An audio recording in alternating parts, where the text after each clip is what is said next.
All right, welcome back to the Radical Independent. My name is Dave, and thanks for being here. For you free radicals who are tuning in, I don't do content over here every day because I'm actually too depressed to go over to the political side and start to opine about things that appear to be very bleak. People ask me, are you red pilled or are you blue pilled? I'm certainly not blue pilled. I'd like to be red pilled in a perfect world, but I think I'm black pilled at this stage. Here's the bottom line, folks. We're going into an election year, and people are going to talk about, the Republicans are going to do this, that, and the other. They're going to win 50 seats. They're going to win. Steve Bannon thinks you can win 100 seats. So what?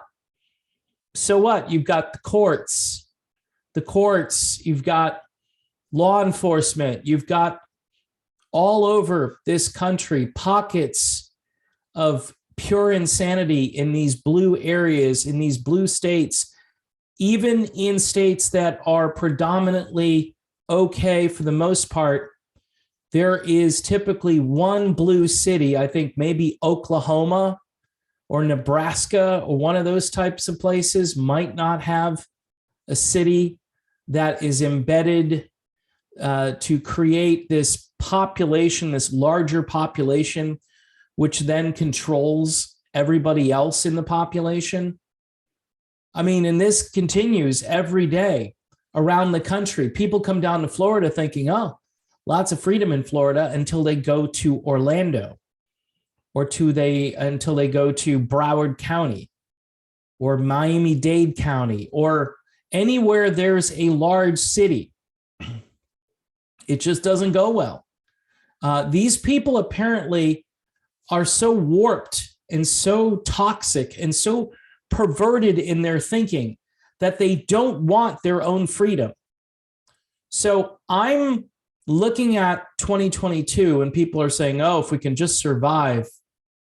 Look, the Republicans might win a bunch of seats. That is, if you can trust the voting system, right?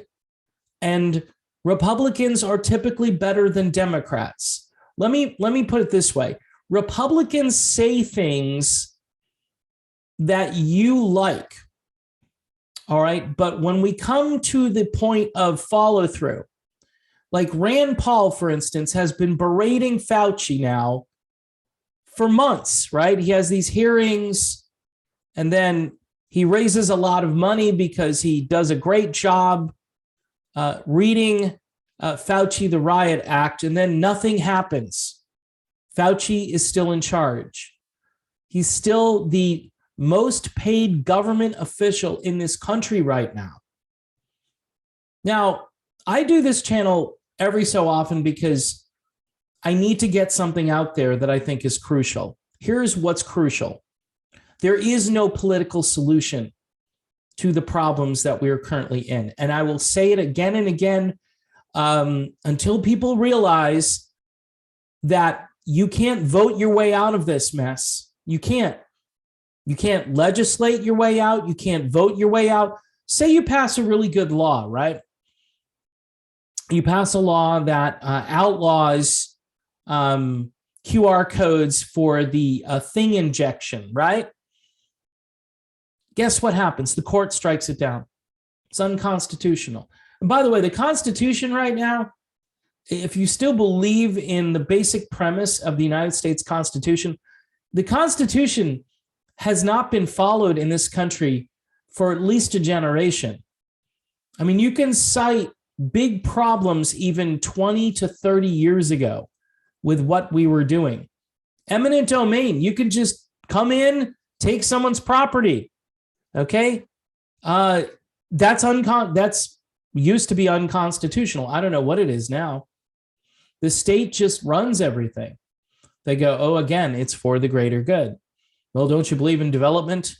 Yes, I do believe in development, but there's a way to develop things, okay? And you'll hear people say on the other side, well, the widow got $1 million for her house.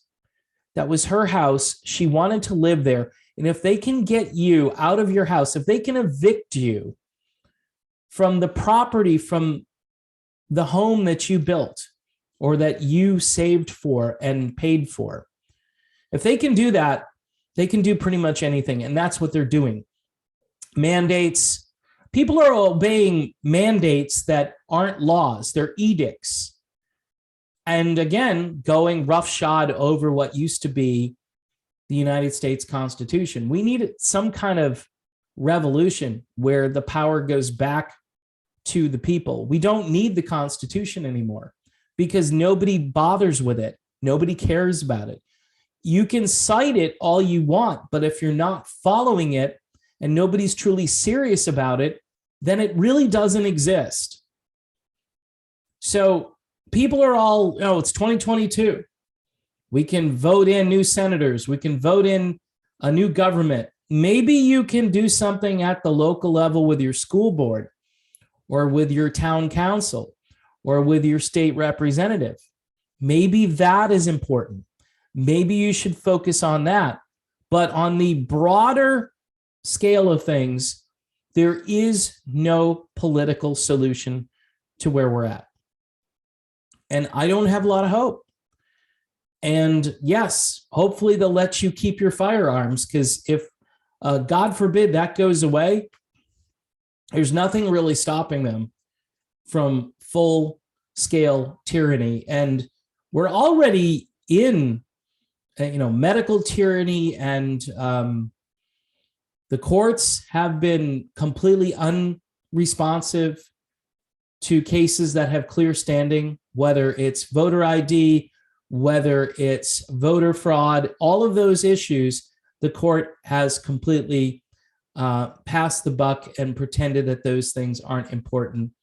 And it's mind-blowing to me that some of the most important issues of our time are completely dismissed. But it shows you where we're at. So it's up to you to fend for yourself. It's up to you to fortify your own homestead. It's up to you to understand that you live in a place at your own risk these days. This country is no longer a republic. It is a hodgepodge of banana republic style government mixed with a little bit of oversight and management from the top down. And those people have so much power, it is ridiculous. And what you're going to do in 2022 is you might elect a team that you think is going to go in there and change things. They'll go in with guns blazing, and they'll come back out with water pistols that are empty. This isn't going anywhere, folks. This just isn't going anywhere. You can just sense that something is different, whether it's just this weight of the new world order pressing down, people running the planet from various places around the world and trying to consolidate the power. Look, the United States was once a big obstacle for these people, but for the last 20 or 30 years, the population has become fat, lazy, ignorant. I can go down the list of things as to why people would just give up their freedoms. People walking outside my window every single day, wearing a damn medical device on their face. The sun is out, the wind is blowing. For crying out loud, that's some crazy psyop. That has lasting implications that somebody would think that they have to do that walking by themselves. This is beyond what we've seen as a country. And here's my only little glimmer, sliver of not hope, but the only way you could get out of this is that if there was a military uprising, that's it. And I'm a libertarian. I don't want the military rolling tanks through the streets, but the military having that kind of power and force could say, you know what, we disobey. We're not going along with this. And if they do that, then the whole thing collapses, because the people who are trying to administer this BS don't have any more power. Their power is gone. Do I think there are enough white hat military types around to facilitate this right now? Nope, I don't. Because look what the doctors did. Look at how the doctors are behaving. And they think that their portfolio, their 401k, their, I don't know, cocktail party status is more important than saving someone's life using a life-saving treatment. That's where we're at. So if the doctors can fold up like this so quickly, and the military, which quite honestly is being purged, there are patriots that are leaving in droves because they don't want to be a part of it. And unless there's some kind of parallel military universe, both locally and nationally, that develops to be a counterbalance to this government-funded behemoth, which, again, this is why making a huge military with huge military budgets can have disastrous consequences. That we've been funding a war machine that is now going to point their hardware at its own citizens. So another reason to be libertarian, right? I mean, this is just nuts. But this is the only thing that can save us, in addition to the fact that people at the local level decide to build their own community and just give the middle finger to these people who try to come in and usurp and take away. But I don't know if that's even going to work. I've got a friend, he's going to move to Idaho. He's going to move to the most rural, safe part of Idaho, probably the last place in America that will have freedom. People are already calling it Galt's Gulch. I hope that more people go there. I hope that an alternative community develops. I hope that Idaho decides to secede from this horrible experience, which started off maybe okay. But let's be honest, this experiment in democracy has now gone way off the rails. And there are only two ways to fix it. Decentralizing and basically saying, I'm not participating in your government takeover of everything. Or again, the military says, you know what? Leave the people alone. Not that the military has to get violent, but I want the military just to say, you know what? Leave these people alone. They need to work. They need to live. They were told they could pursue happiness. This is what they need to do. Stand down, or we'll have to protect these people from the tyranny that you're trying to impose. That's it. That's all we have. And pretty much around the world, that's the way it is. I think it's Kazakhstan. I don't know if you've been following the news. Of course, they're not going to report it. Kazakhstan had this big uprising where they're just taking over the military. And that is what needs to happen. I mean, you need the military hardware in order to put your foot down and say, nope, you're not going to do this. We're going to give the freedom back to the people. We're going to give them power, and we're going to take power away from these insane people who are drunk with power and who want to lock everybody down for eternity. There is no end. The lockdowns, all of this stuff, folks, this is just another, crisis that these people couldn't let go to waste. The bigger the crisis, the more power they seize. And this whole thing was war gamed out prior to this actually happening, both in 2019 and in 2015. And a lot of people who are smarter than me saw this coming. And I never thought that people would fall for this the way they've fallen for it. But take a look around. For those of you who live in blue areas, my heart and my prayers go out to you, because I can't imagine what that's like. I can't imagine living in New York City. I was told the other day that it was just an absolute nightmare. It was a lockdown nightmare living there, and it's only going to get worse. And these are the places, by the way, that have obeyed their masters, but yet their obedience wasn't enough. And so this is where we're headed, and there is no political solution. Okay, you think you're going to vote for a bunch of Republicans and they're going to come in and save the day. You know what they're going to do?